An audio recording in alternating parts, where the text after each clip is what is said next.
Bien, de acuerdo a lo prometido en el flyer y de acuerdo a la secuencia que hemos venido realizando en estas últimas semanas, en búsqueda de convertirnos en la mejor versión de nosotros mismos, vale la pena siempre repetir el marco teórico y práctico en el cual nos estamos moviendo en busca de ser la mejor versión de nosotros mismos, algo que ejemplifica, algo que enaltece, algo que nos convierte incluso en egregios personajes, es el ser capaces de santificar el nombre de Dios.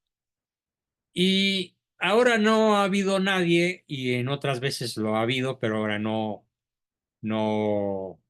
mm, no ha sucedido así.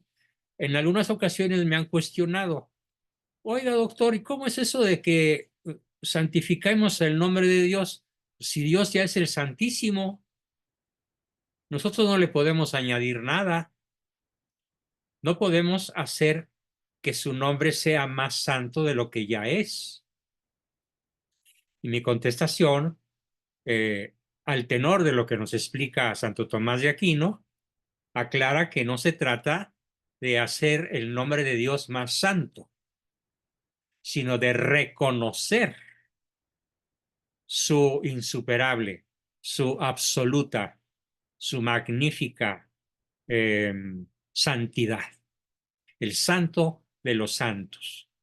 Por eso cuando el sacerdote lleva la custodia eh, en alguna procesión, o cuando lleva la Eucaristía en un cáliz tapado muy discretamente con unos ornamentos especiales, se dice: mira, ese sacerdote va a lleva el Santísimo con él. ¿Por qué se dice el Santísimo? Porque de entrada reconocemos pues que Dios es el Santo de los Santos, que es el Santísimo por excelencia, ¿sí?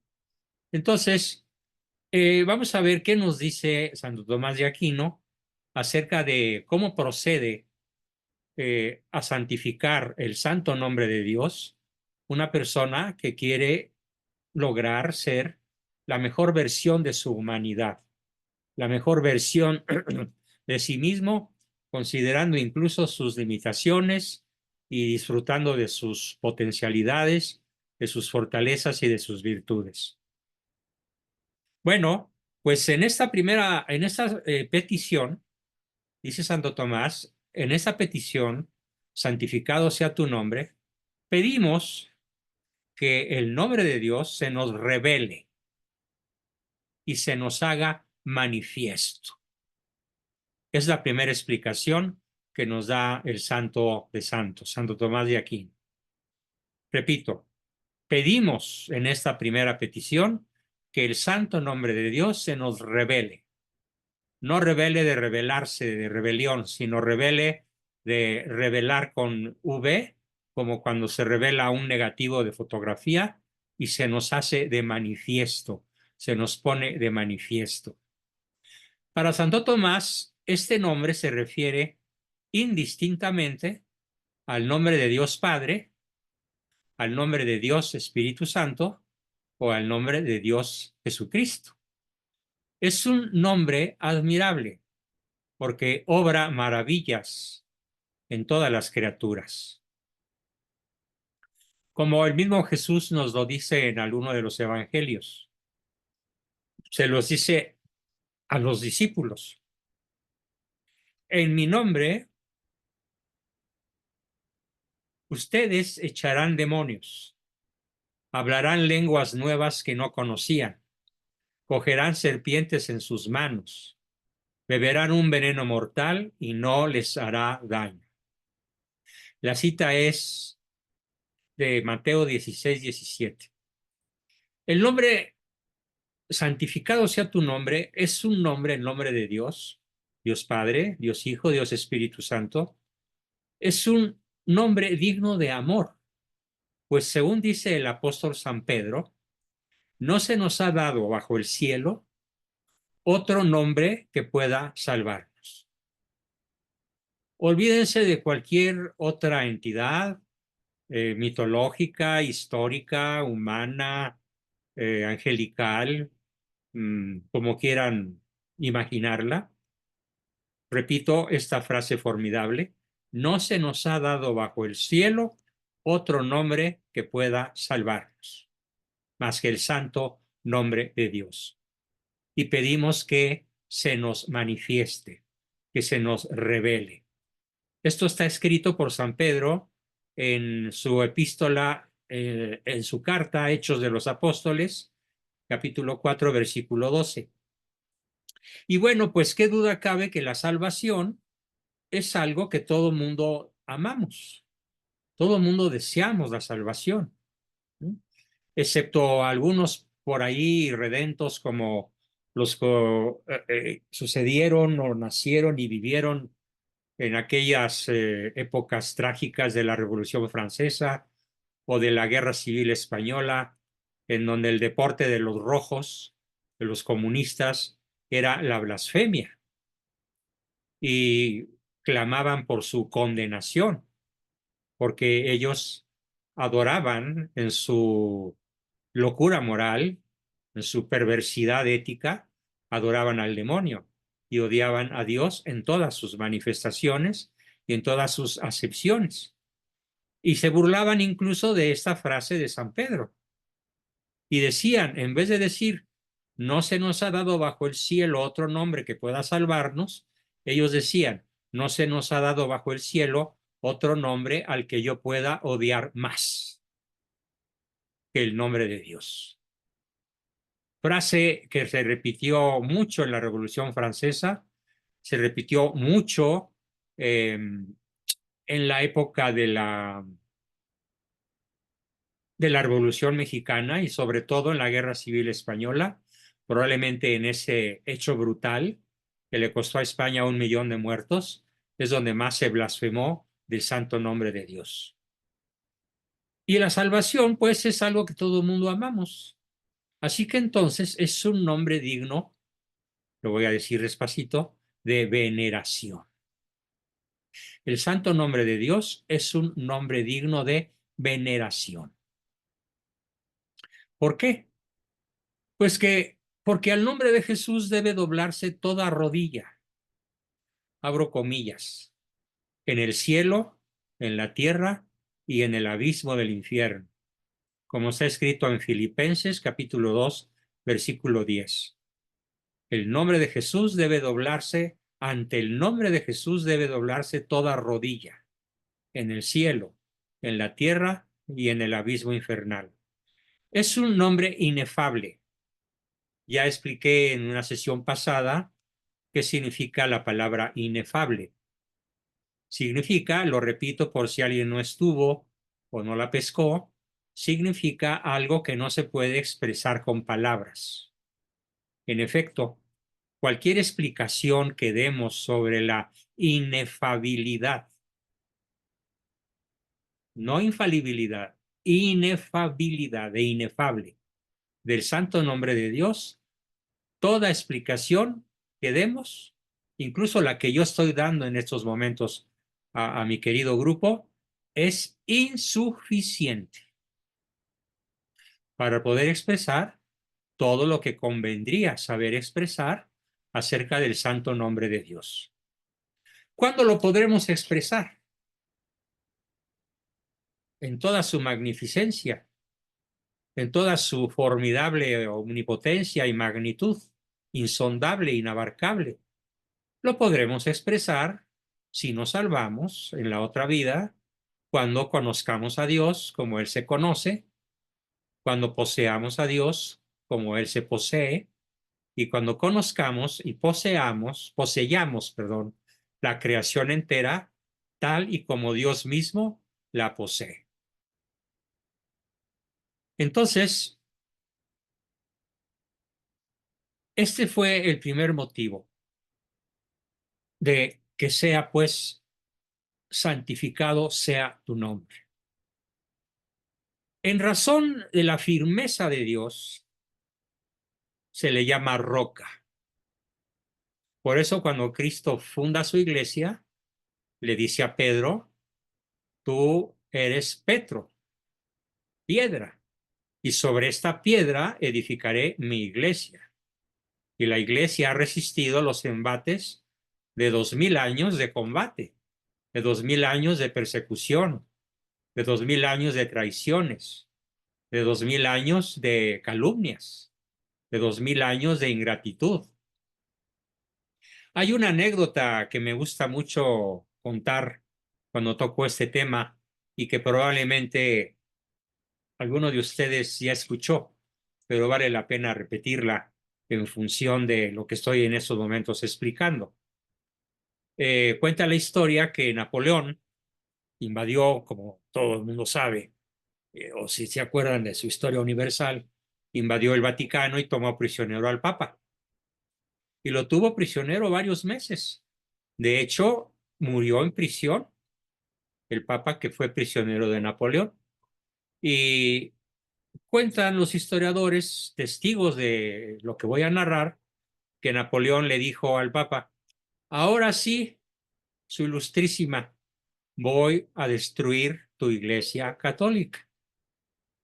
Y entonces el santo cardenal este se cayó rodando las escaleras hasta abajo.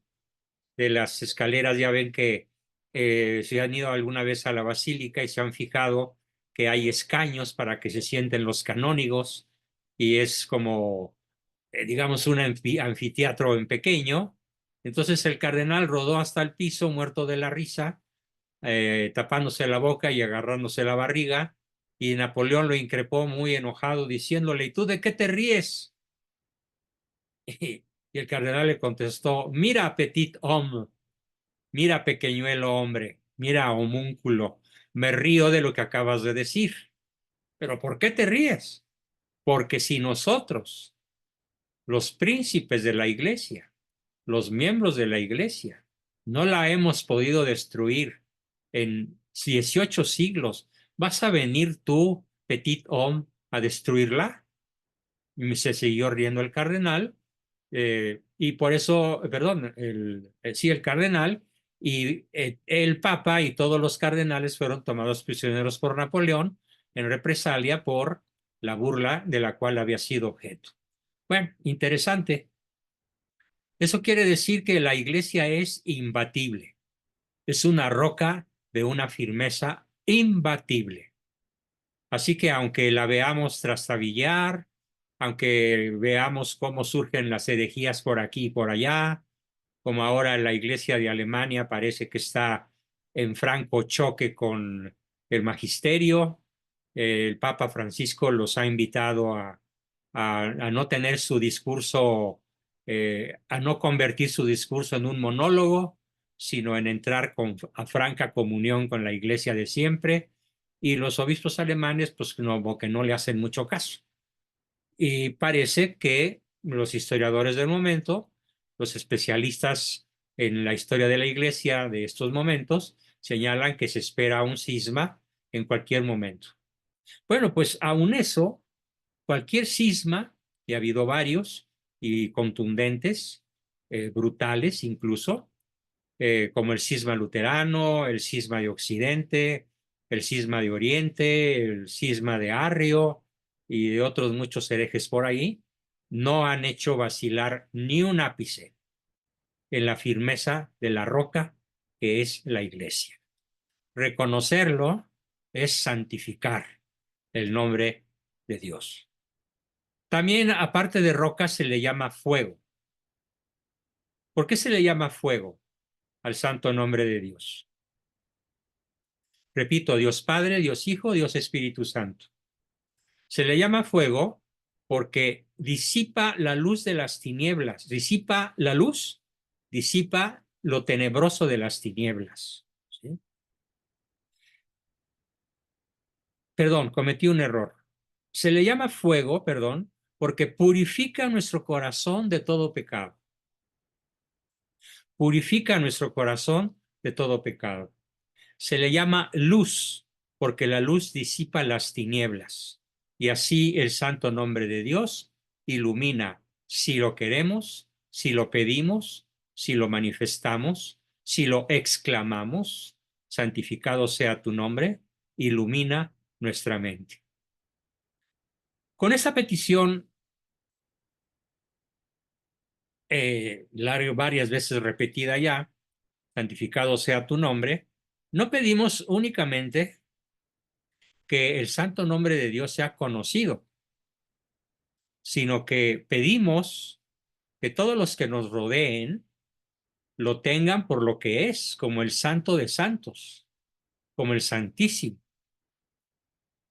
Por ejemplo, aquí en este hogar de ustedes, en esta casa donde el Señor me ha concedido vivir los últimos 22 años de mi vida, ya como hogar propio, y desde antes, desde que yo recuerdo tener uso de razón, ha habido una manera mediante la cual me he tomado a veces la molestia, a veces enojado, a veces indignado, pero siempre con mucha firmeza, a que es tan importante este pasaje del Padre Nuestro que cuando alguien cuenta en mi presencia un chiste irreverente, aunque sea rosa pálido, lo paro en seco.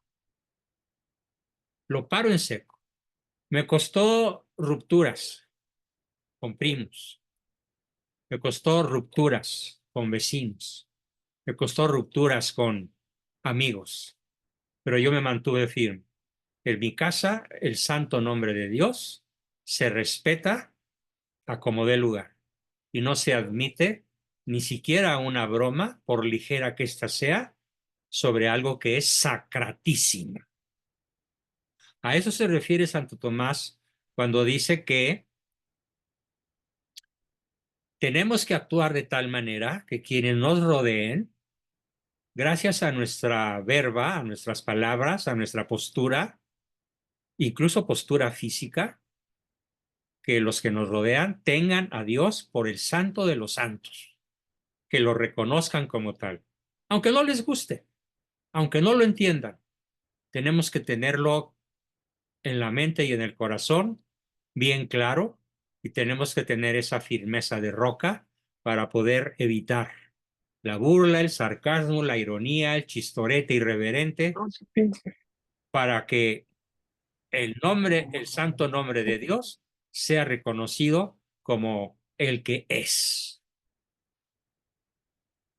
Otra acepción que nos da Santo Tomás sobre el significado de la expresión santificado sea tu nombre, es que al decirlo nosotros, estamos involucrando una característica básica del santo nombre de Dios y es que es su firmeza, la firmeza del nombre.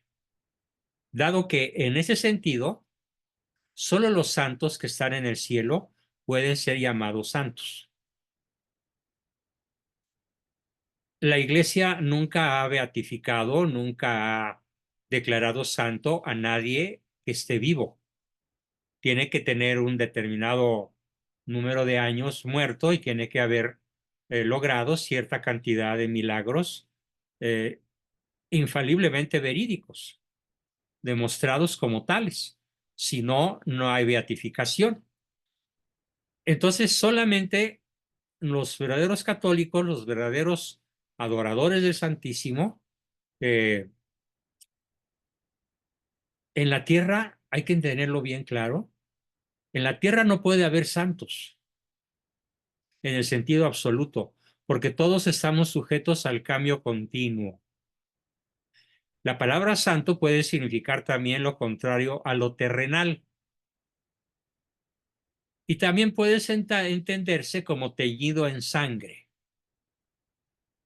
La palabra santo también puede entenderse como la persona que fue sujeta al martirio y que por lo tanto, por haber sido martirizada en el nombre de Dios, muere y en esos momentos la iglesia lo declara santo, aun cuando no haya una especial ceremonia de beatificación. También, pues, puede entenderse como teñido en sangre, según las palabras del Apocalipsis, en las que se habla de los santos como aquellos que han lavado sus vestiduras en la sangre del Cordero.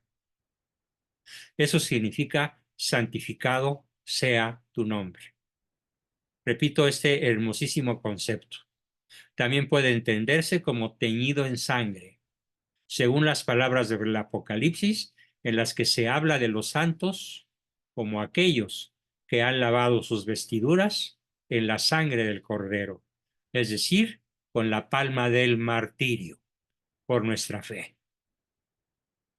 Como aquel famoso Joselito Sánchez del Río, cuando al del llanto de su madre le dijo: mami, mami, nos veremos en el cielo. Además, nunca había sido tan fácil ganarse el cielo. Y después fue torturado y ejecutado, y pues es uno de los más grandes santos mexicanos, a pesar de su cortísima edad de 12 o 13 años. Bien, y para terminar, todavía mi exposición, porque alcanzamos a ver otro versículo del Padre Nuestro, pero hay una última observación que hace Santo Tomás sobre cada una de las peticiones del Padre Nuestro. Esta en especial, santificado sea tu nombre, la relaciona Santo Tomás con el don del Espíritu Santo, cuando el Espíritu Santo descienda sobre la Virgen y sobre los apóstoles, o como cuando por el bautismo desciende sobre nosotros. Y en ese sentido, el bautizado está glorificando, santificando el nombre de Dios. En esta petición también involucra Santo Tomás de Aquino algo muy, muy interesante, que es el santo temor de ofender a Dios. En la vieja pedagogía en la que crecimos muchos de nosotros, sobre todo los que ya pasamos la barrera de los 75 u 80, nuestros abuelos, nuestras nanas, nuestros tíos, por fortuna no mis padres, cometieron un error muy grave. Y el error muy grave, que probablemente alguno de ustedes escuchó en su niñez, fue confundir el miedo a Dios con el santo temor de ofender a Dios, que no es lo mismo. Entonces, muchos niños de mi generación crecieron con el miedo a Dios, con el temor a Dios. Eso no glorifica a Dios. Eso no es coherente con santificado sea tu nombre. No. Lo que realmente queremos decir con el santo temor de ofender a Dios es que tenemos temor a ofenderlo. Como cualquiera de nosotros, cuando ama a una persona verdaderamente, contradíganme si estoy en un error, pero estoy seguro de decir verdad. Cuando amamos verdaderamente a alguien, tememos ofenderla y nos cuidamos muchísimo para que nuestras palabras, nuestro lenguaje corporal, nuestras acciones, nuestras peticiones, nuestras observaciones no la ofendan, no la lastimen, porque tenemos temor de ofenderla a esa persona amada. Bien, en el mismo sentido, santificado sea tu nombre quiere decir que proclamamos que tenemos el don del temor a ofender a Dios. Y finalmente, dentro de esta acepción de santificado sea tu nombre, Santo Tomás nos entrega una última explicación, diciendo que esta frase de santificado sea tu nombre se relaciona mucho con los dichosos. ¿Y quiénes son los dichosos? Los pobres de espíritu, es decir, lo contrario de los soberbios, lo contrario de los pagados de sí mismo, el que ha logrado realmente ser la mejor versión de sí mismo y por lo tanto tiene lo que se llama pobreza de espíritu, es decir, no un espíritu megalómano, no un espíritu hinchado, sino un espíritu postrado, real y sinceramente, ante la grandeza del Santo de los Santos. Y esta primera bienaventuranza la expresa San Mateo, capítulo 5, versículo 3, diciendo, porque de ellos, de los pobres de espíritu, es el reino de los cielos.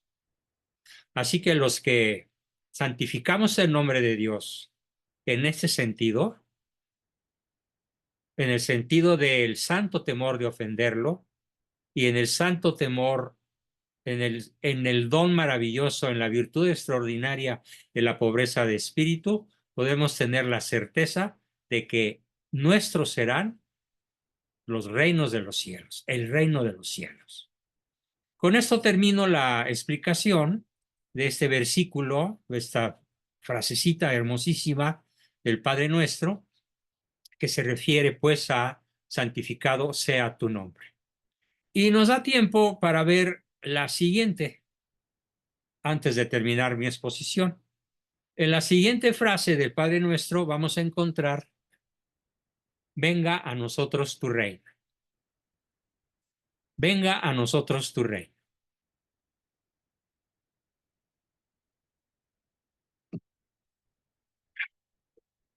¿Qué significa esto? Bueno, debo hacer aquí una inserción de un tema histórico. Los judíos sionistas de espíritu grandioso, grandilocuente, megalómano, todo lo contrario de lo que acabo de decir, para ellos no llegó el reino de los cielos, porque para ellos el reino de los cielos era el poder material, el poder militar, el poder económico, el poder político de Israel sobre todas las naciones. Ese es el error del sionismo y bueno, tocando un tema de actualidad de estos momentos, es lo que ha llevado a Benjamín Netanyahu, el premier israelí, y al presidente Biden de los Estados Unidos a negarse al alto al fuego contra Gaza, a pesar de que hay cerca de 2 millones de palestinos que están a unas cuantas horas de morirse de hambre, de frío, de sed, de enfermedades. Y Netanyahu ya dijo, no descansaremos, no dejaremos de bombardear, no dejaremos de disparar mientras haya un israelita vivo. Los palestinos tendrán que ser borrados de Gaza. Lo acaba de decir hace 2 o 3 días. Pero lo dijeron hace 2000 años y por eso crucificaron a Cristo. No se esperaban un rey montado en un pollino y entrando a la ciudad de Jerusalén, aclamado por las multitudes, Hosana, el que viene en el nombre del Señor. No, ellos no esperaban eso. Ellos esperaban un ejército guiado por el Mesías, capaz de pararle en seco al mejor ejército romano y derrotarlo. Ellos deseaban y anhelaban un redentor material, político, militar, económico, financiero. No esperaban al Salvador de las almas. No esperaban al Redentor de la humanidad. Así que para ellos no brilló, no vino el reino de los cielos. Y desde entonces, hasta la fecha, en Israel, nunca ha habido un año continuo de paz. Nunca. En Israel siempre ha habido guerra. Nunca ha habido paz. Y mientras Israel no se convierta, conversión que se espera ocurra en los últimos tiempos, seguirá habiendo guerra, seguirá Israel aniquilando a cuanto enemigo, entre comillas, se le ponga enfrente. Ahorita ya tiene enfrente 7 naciones árabes declarándole la guerra y estamos en un grave riesgo de una conflagración mundial, porque ya dijeron tanto los rusos como los yanquis que no se van a quedar quietos. Rusia por un lado y Estados Unidos por el otro. Esto es justamente el riesgo de no entender que venga a nosotros tu reino. No se refiere a un reino material. Se refiere a ser elevados al orden sobrenatural. Se refiere a vivir de una manera vigente, profunda, inequívoca, el don de la piedad, que consiste en un afecto cariñoso y respetuoso hacia el propio Papá Dios y hacia cualquier persona sumida en la desgracia. Por eso decimos, venga a nosotros tu reino, para que a esas personas sumidas en la desgracia del pecado o en la desgracia de la injusticia de los poderosos, Dios les haga justicia, incluyendo lo material, pero no única ni principalmente.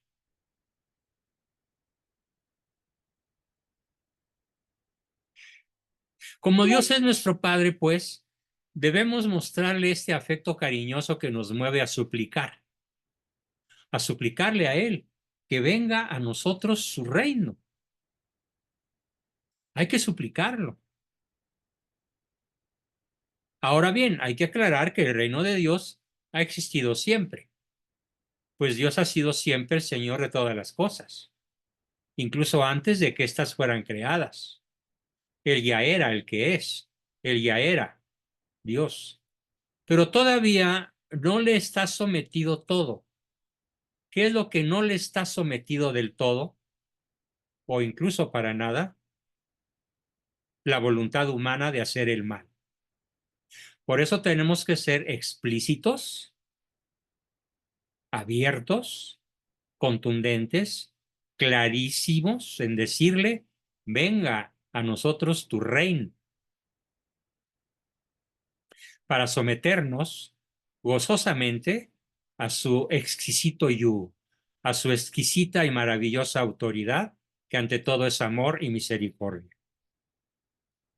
Esta venida del reino de Dios a nosotros supone la conversión de todos los pecadores, pero también supone que los pecadores irredentos, los que no se quisieron arrepentir, los que siguen dando muestras de contumacia en el error,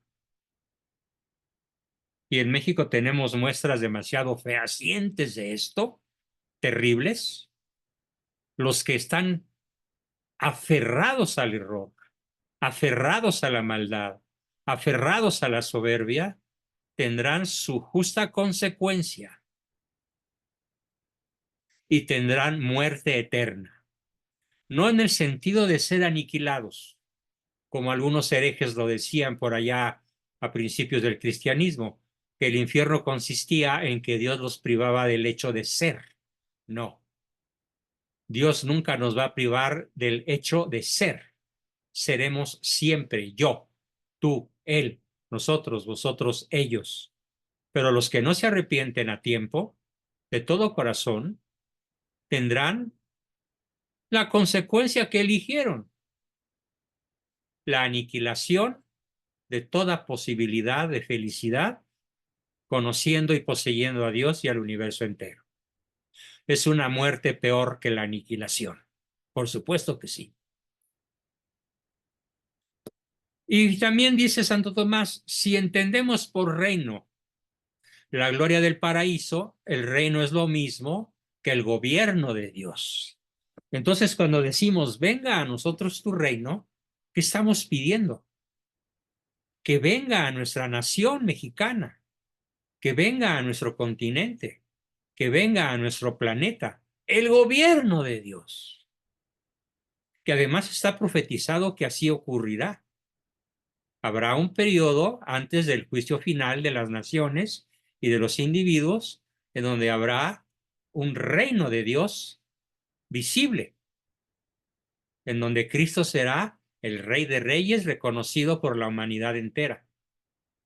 Este gobierno será perfecto cuando ya nada se oponga a la voluntad salvífica de Dios, pero no será del todo en la tierra, sino solo ocurrirá una vez que hayamos pasado al paraíso. Cuando la humanidad haya dejado de poblar el planeta Tierra y estemos la mayor parte de nosotros, los más posibles, disfrutando del paraíso.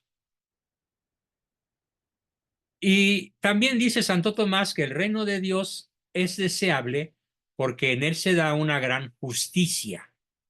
Ah, cómo me gusta esta palabrita, la justicia. Cuando hace rato leíamos y veíamos los videos con las terroríficas noticias que se derivan de Palacio Nacional, los caprichos de este tirano, de este reyesuelo infernal, y me daba mi esposa un codazo y me decía, pero no te preocupes, mi amor, acuérdate que habrá justicia. Pues sí, habrá justicia, porque en este mundo presente conviven el mal y el bien, y para mi gusto hay más mal que bien. Así que hay que clamar para que venga el reino de Dios a nosotros, porque en él, en el reino de Dios, existe una libertad perfecta y absoluta frente a cualquier esclavitud. En cambio, en el mundo como tal lo conocemos, no existe una verdadera libertad. Porque aunque por ley natural todo el mundo deseamos la libertad, en cierta forma tenemos enormes limitaciones. En cambio, vean qué contraste tan hermoso, en el reino de Dios no solo seremos libres, sino incluso seremos reyes. Sí, reyes en el más estricto sentido de la palabra. Esta justicia y esta libertad se deberá a la identificación de nuestra voluntad, de tu voluntad, de todos los que estamos aquí y de todas las personas sobre las cuales podamos influir para que se cumpla la voluntad de Dios. Eso quiere decir venga a nosotros tu reino. Este reino es igualmente deseable por la maravillosa abundancia que se da en él. Abundancia incluso material, como en el reinado de Cristo en la tierra cuando eso ocurra. Pues solo Dios puede colmar nuestros deseos, incluso en la más honda de las miserias materiales o incluso corpóreas. Por otra parte, cuando pedimos la venida del reino de Dios, estamos suplicando que no sea el pecado quien reine en nuestro mundo. Venga a nosotros tu reino quiere decir que no sea el pecado el que reine en nuestro mundo, que no sean los pecadores, los poderosos, sino que sean los justos, los que amamos y proclamamos a Dios, al Dios de la misericordia y al Dios de la justicia, quienes poseeremos el paraíso y regresaremos a la tierra en cuerpo y alma a disfrutar de ella, porque será toda la creación, no solo la tierra, un inmenso e interminable paraíso. Esta petición también se relaciona con la bienaventuranza que proclama dichosos a los mansos, no a los mensos, a los mansos y humildes de corazón. Porque si deseamos que sea Dios realmente el Señor de todos, venga a nosotros tu reino, renunciamos a todo deseo de venganza. Probablemente a mí es una de las cosas que más trabajo me cuesta prescindir. Del mal pensamiento de la venganza contra los que han destruido mi patria. No, después de un combate espiritual interior que a veces dura horas, a veces minutos, a veces segundos, finalmente digo, si yo digo que venga el reino de Dios, que estoy deseando entonces que realmente el Señor sea el Señor de todos. Y al desear que el Señor sea el Señor de todos, me obliga a renunciar a todo deseo de venganza.